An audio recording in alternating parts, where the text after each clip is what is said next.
بسم اللہ الرحمن الرحیم اللہم صلی علی سیدنا مولانا محمد وبارک وسلم۔ سعد بن ربیع رضی اللہ تعالیٰ عنہ کا پیام احد کی لڑائی میں حضور اقدس صلی اللہ علیہ وسلم نے دریافت فرمایا کہ سعد بن ربیع کا حال معلوم نہیں ہوا کہ کیا گزری۔ ایک صحابی رضی اللہ عنہ کو تلاش کے لیے بھیجا۔ وہ شہداء کی جماعت میں تلاش کر رہے تھے، آوازیں بھی دے رہے تھے کہ شاید وہ زندہ ہو۔ پھر پکار کر کہا کہ مجھے حضور صلی اللہ علیہ وسلم نے بھیجا ہے کہ سعد بن ربیع کی خبر لاؤں۔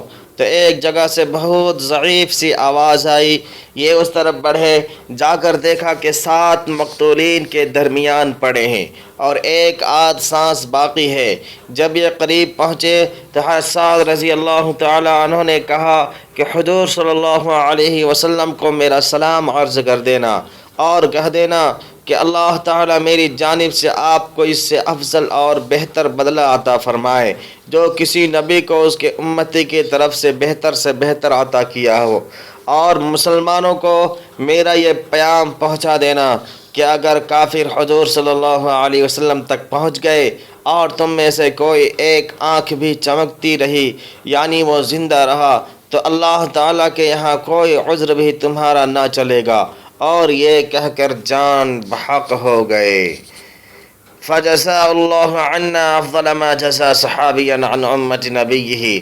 در حقیقت ان جانثاروں نے اللہ تعالیٰ اپنے لطف سے ان کی قبروں کو نور سے بھر دے، اپنی جان نثاری کا پورا ثبوت دے دیا کہ زخموں پر زخم لگے ہوئے ہیں، دم توڑ رہے ہیں، مگر کیا مجال ہے کہ کوئی شکوہ، کوئی گھبراہٹ، کوئی پریشانی لاحق ہو جائے۔ ولولہ ہے تو حضور صلی اللہ علیہ وسلم کی حفاظت کا، حضور صلی اللہ علیہ وسلم پر جانثاری کا، حضور صلی اللہ علیہ وسلم پر قربانی کا۔ کاش مجھ سے نااہل کو بھی کوئی حصہ اس محبت کا نصیب ہو جاتا۔